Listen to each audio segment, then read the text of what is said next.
When I first married Daniel, I thought I had everything figured out. We were young, hopeful, and filled with all the dreams that people in their 20s usually carry like treasures. We planned to build a family, travel the world, and stand by each other through every storm. For the first couple of years, it felt like a fairy tale. Daniel was charming, intelligent, and made me laugh with his dry humor. I loved the way he talked about his dreams, and I loved the way he made me feel like I was the only woman in the world. But as time moved forward, something between us started to shift. His job became more demanding. He spent long hours at the office, and when he came home, he was too tired to talk, too drained to listen, too distracted to notice. I told myself it was just a phase. I told myself every marriage went through difficult seasons. I tried to fill the silence by keeping the house cheerful, cooking his favorite meals, and waiting up for him late at night with warm tea. But after 5 years of marriage, it felt like I was living beside him, not with him. We had talked about starting a family, but those conversations always ended with "not now." He had excuses: work projects, financial plans, timing. I wanted to be patient. I wanted to believe he was right, that eventually everything would fall into place. But deep down, I felt myself shrinking. I felt invisible, like my heart had been waiting in the corner of the room for years while he walked past it every day. It was around that time that we moved into a new neighborhood. The house was beautiful, with a porch swing I had always dreamed of, and for a while, the change distracted me. The newness gave me hope. The air smelled different there, fresher, like possibility. That's when I first met Ethan, our neighbor across the street. Ethan was different. He was older than us, maybe in his late 30s, a single man who worked from home. He had a quiet presence, the kind that made people feel comfortable instantly. He wasn't flashy or loud, but there was something about him that felt steady, like you could lean against him if the world tilted too far. One day, when Daniel had forgotten again to fix the squeaky gate, I was struggling with groceries, and Ethan appeared out of nowhere. He smiled, took half the bags, and walked me to the kitchen. I tried to insist I could manage, but he brushed it off with a gentle, "It's no trouble." That was the first time I felt a kindness I hadn't realized I was missing. Over the next few months, he became a regular part of my life, though in small, almost unnoticed ways. When Daniel worked late, Ethan would wave from across the street as I watered the plants. When my car battery died, he fixed it without hesitation. He brought over soup once when I caught the flu, and even mowed the lawn one weekend when Daniel had promised to but didn't. I began to notice something strange. Ethan never tried to take up space he didn't belong in. He didn't make me feel guilty for needing help, and he didn't make a big deal out of the things he did. He just showed up. Quietly. Consistently.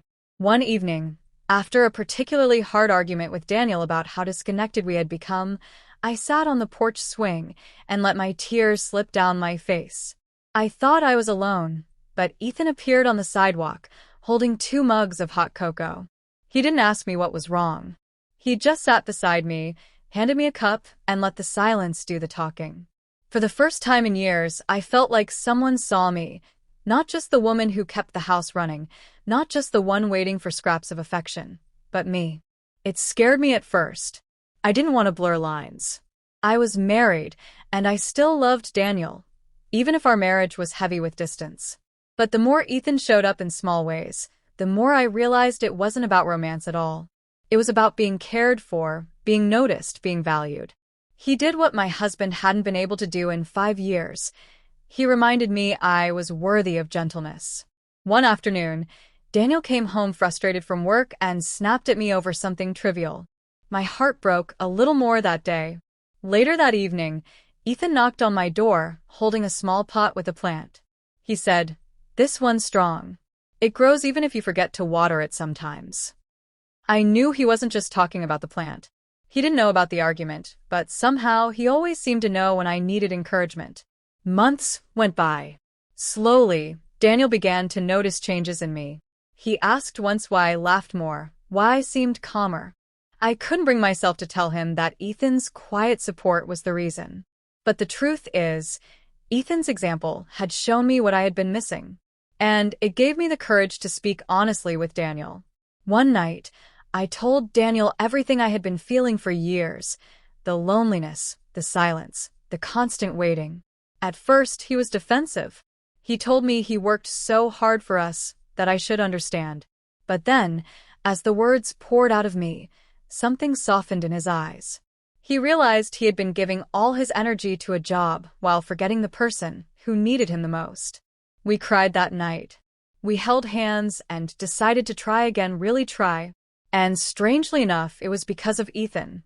Because my neighbor had reminded me what it felt like to be seen, I finally had the strength to demand that from my marriage.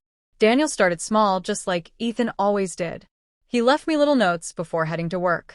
He sat with me on the porch swing after dinner. He began to show up again, slowly, consistently. And though our marriage wasn't magically healed overnight, it was mending. As for Ethan, I will always be grateful to him. He never crossed a boundary, never expected anything in return.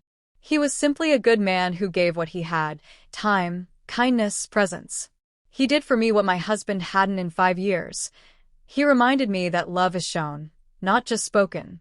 Sometimes life brings people into your world not to stay forever, but to wake you up, to shake you gently, and remind you of who you are. That's what Ethan did for me. And because of that, Daniel and I began again. Not from the place we were stuck in, but from a place of hope.